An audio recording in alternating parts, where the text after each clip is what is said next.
Hola, en este tercer vídeo vamos a hablar sobre los bioelementos. La verdad es que estudiar los bioelementos resulta a veces un poco rollo, porque generalmente se suele hacer de una forma muy memorística. Para evitar esto voy a intentar introducir algunas ideas sobre historia del arte o incluso de filosofía. Por ejemplo, en esta primera imagen tenemos una ninfa esculpida en mármol por un escultor italiano, Giovanni Battista Lombardi, en el siglo XIX, mitad del XIX. Evidentemente se ve como el agua pasa por encima del pie, de una forma increíblemente realista, ¿no? Muchos siglos atrás, un filósofo griego llamado Empédocles, en el siglo V a.C., había anunciado que los cuatro elementos fundamentales constituyentes del universo eran el fuego, el agua, la tierra y el aire. Sin embargo, actualmente no nos referimos a estos elementos. Cuando hablamos de bioelementos, a lo que hacemos referencia son a los elementos que constituyen la materia viva y que son que están siempre o tienen que estar dentro de la tabla periódica de elementos. El agua no sería un elemento en el concepto actual, sino un compuesto químico, compuesto, como todo el mundo sabe, por hidrógeno y oxígeno. En la segunda diapositiva se hace un análisis muy por encima de las propiedades generales de los bioelementos, haciendo sobre todo referencia a los mayoritarios, que son el carbono, hidrógeno, oxígeno, nitrógeno, fósforo y azufre. Suelen tener capas electrónicas externas incompletas, lo que permite formar enlaces químicos con otros elementos. Su número atómico es bajo, son bastante electronegativos, por lo menos en el caso del nitrógeno y el oxígeno, lo cual les da a las moléculas algunas propiedades interesantes. Forman parte de moléculas que son asimilables por los seres vivos, tanto el CO2, el agua, o las formas de nitratos, sulfatos, fosfatos, que son la forma en que las plantas, por ejemplo, absorben los nutrientes, ¿no? Estos elementos. También son elementos que dan lugar a enlaces covalentes, en los que se comparten electrones muy variados. Como veremos, pues el carbono puede formar enlaces sencillos, dobles, triples, etcétera. Esto da un gran abanico de posibilidades en la formación de moléculas. Como hemos dicho antes, los bioelementos primarios se puede sintetizar con el acrónimo CHOMS, pues son la mayor parte de la materia viva, más del 95%, y ahí podemos destacar tres elementos, que son el carbono, el hidrógeno y el oxígeno, que forman la base estructural de las moléculas biológicas. El carbono y el hidrógeno forman cadenas alifáticas, cadenas muy largas de carbono e hidrógeno, que pueden ser muy largas, no tienen por qué serlo necesariamente. Como vemos, el nitrógeno también puede formar parte de los aminoácidos, del grupo amino, del grupo funcional, por tanto de las proteínas, o también en las bases nitrogenadas que forman los nucleótidos, que a su vez al unirse entre sí da lugar a los ácidos nucleicos, es decir, el ADN y el ARN. El fósforo en su forma fosfato, ahí faltaría que la forma, tendría tres cargas negativas, a pH 7, un dato interesante que se verá más adelante. Bueno, pues este grupo fosfato lo podemos encontrar en los fosfolípidos, también los ácidos nucleicos, o en el ATP, que es la moneda energética celular. Finalmente, el azufre es muy típico, es un aminoácido de cierta importancia, que es la cisteína, que da lugar a los enlaces disulfuro. ¿Vale? Estos enlaces disulfuro son muy relevantes a la hora de estabilizar la estructura de las proteínas, ¿no? A nivel de lo que se llamaría estructura terciaria, fundamentalmente, ¿no? También el azufre lo podemos encontrar en muchas enzimas y vitaminas. Bien, un aspecto de mayor dificultad es por qué el carbono es la base estructural de las moléculas orgánicas. Como vemos, es un átomo, un número bajo, 6, la configuración electrónica es 1s2, 2s2p2, pero cuando promociona un electrón, esto da lugar a 4 electrones desapareados que quedan en orbitales diferentes, ¿no? S1 y las tres orientaciones del orbital p. Bueno, normalmente esto procede de una teoría de orbitales atómicos que a su vez procede de la resolución o de una forma de resolver la ecuación de Schrödinger que propuso en 1925. Realmente no se soluciona esta ecuación para moléculas o átomos polielectrónicos, ya que resultaría muy complejo, y lo que se hace es una aproximación. Es habitual que en la formación de los enlaces no se realice con orbitales atómicos puros, sino que estos se mezclen entre sí y den lugar a orbitales híbridos, ¿no? Es lo que se conoce como hibridación. Y ahí tenemos a 4, en el caso del carbono tendría lugar a una hibridación sp3 para formar enlaces sencillos. Esto da lugar, como veremos más adelante, a una estructura tetraédrica muy interesante, ¿no? Y que hace que el carbono pues actúe con 4 orbitales enlazantes, puede formar 4 enlaces. Bueno, por salir un poco del tema, 2 años después de la ecuación de Schrödinger, Heisenberg propuso su principio de incertidumbre, según el cual no se puede determinar la posición y el momento de un objeto, en este caso aplicado a la física de partículas de un electrón, ¿no? Existe un chiste muy tonto sobre esto, ¿no? Y que yo siempre comento en este momento, y es ¿por qué los físicos cuánticos pues, no pueden hacer el amor? Y la respuesta es porque cuando encuentran la posición no encuentran el momento, y cuando encuentran el momento no encuentran la posición. Entonces, pues, es un poco así gracioso, ¿no? Volviendo a la diapositiva, hemos dicho que el carbono puede dar lugar a muchos tipos de enlaces, simples, dobles, triples, etcétera, lo cual da lugar a una gran diversidad molecular.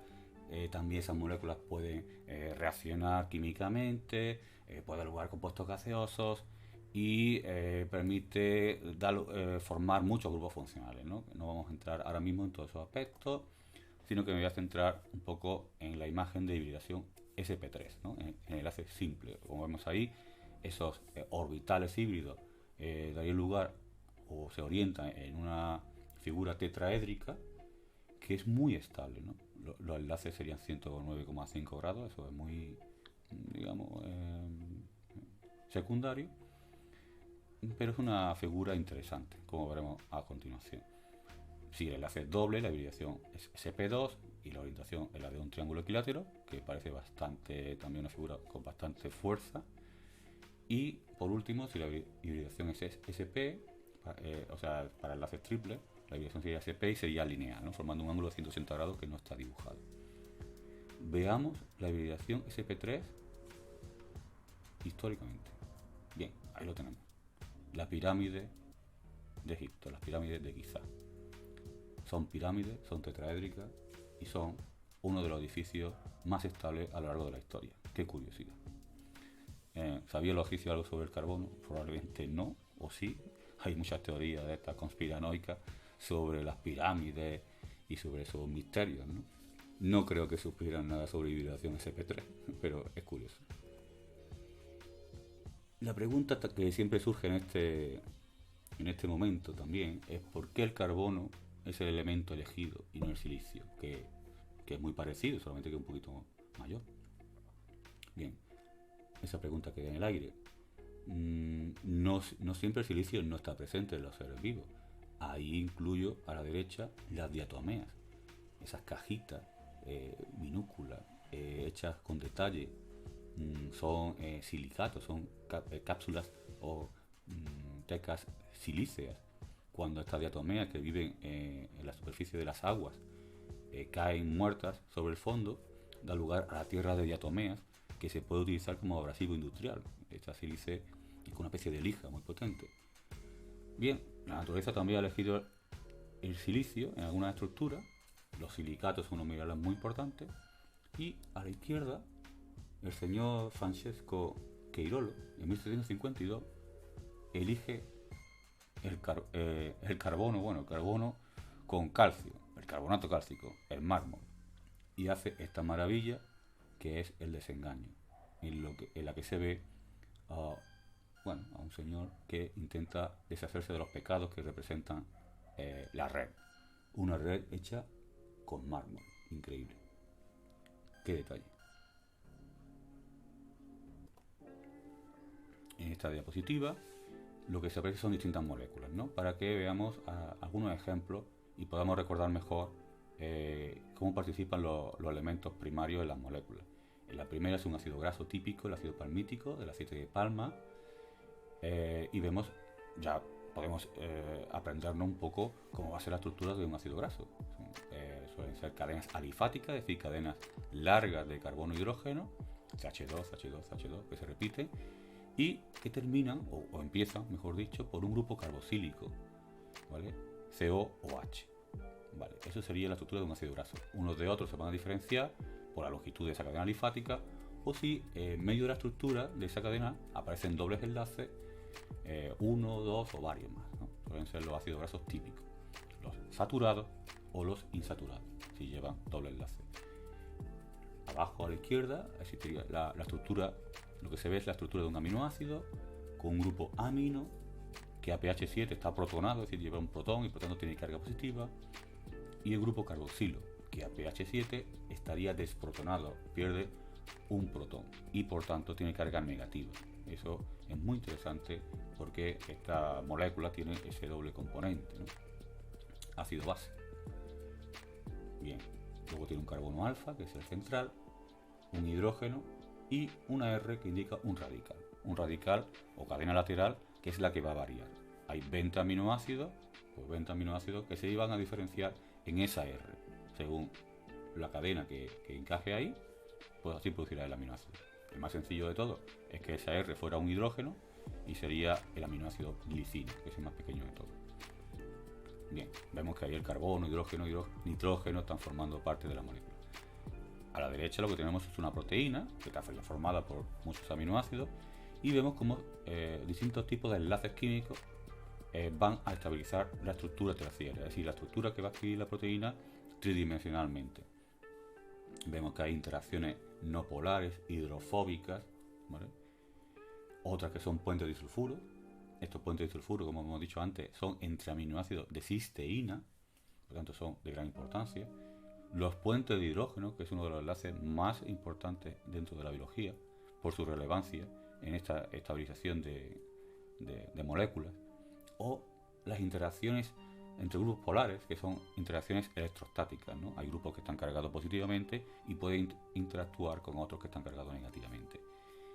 Y abajo de la diapositiva lo que vemos es el ATP, adenosín trifosfato, que bueno, sería un tipo de nucleótido derivado de nucleótido con una base nitrogenada, que sería la adenina a la derecha, un azúcar en medio, y a la izquierda tenemos 3 grupos fosfato. Estos grupos fosfato, como veremos, son muy importantes como almacén de energía. Por tanto, decimos que el ATP es la moneda energética celular o bioquímica en general. En la siguiente diapositiva analizamos los principales bioelementos secundarios, que como veis son mucho menos abundantes. Como mucho llegarán al 4,5%, aunque eso es un dato muy aproximado. De esta diapositiva habría que aprendérselo el funcionamiento de todos ellos más o menos, ya que son 5, no son muchos y tienen bastante relevancia. El magnesio forma parte, ahí lo veis, de la clorofila, en enzimas, el calcio en el carbonato cálcico, ¿vale? No solamente forma parte del mármol, también las conchas. Es importante la contracción muscular, revolución sanguínea, impulso nervioso. El impulso nervioso es muy interesante porque no solamente interviene el calcio, también interviene el sodio, el potasio y el cloro. Por tanto, sería muy fácil recordar. ¿Para qué sirve el calcio, el sodio, el potasio y el cloro? Bueno, todos intervienen en el impulso nervioso, quitando el magnesio en principio. En esta diapositiva lo que se ve es cómo el calcio, en el punto número 4, al liberarse estimula la contracción muscular. La fibra muscular es bastante complicada, tiene una estructura bastante complicada, hay una serie de aparatos especializados, entre ellos los túbulos T y el retículo sarcoplasmático, que es especial, y las miofibrillas, ¿no? Que son las que se van a contraer.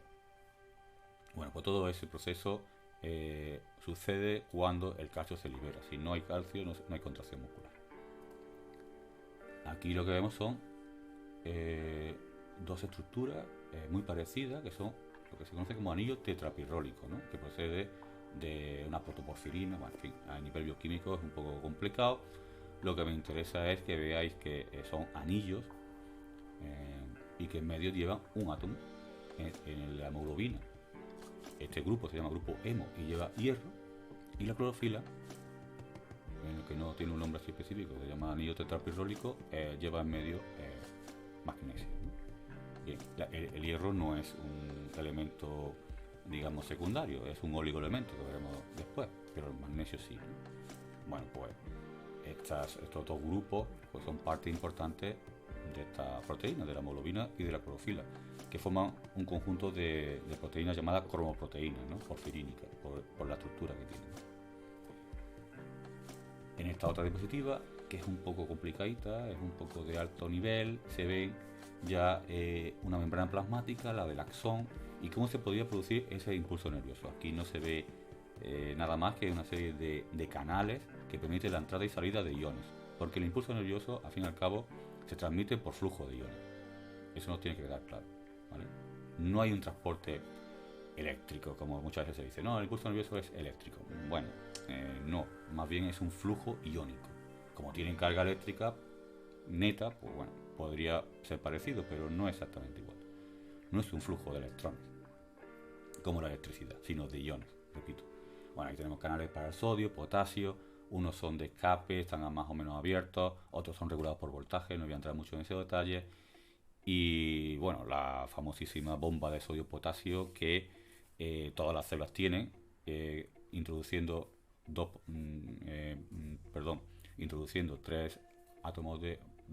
vaya, me he liado. En realidad salen 3 átomos de sodio y entran 2 de potasio. Lo que pasa es que estaba fijándome en la figura y estaba ya un poco lioso, pero vamos, la idea de la célula siempre es bombear sodio hacia afuera, ¿no?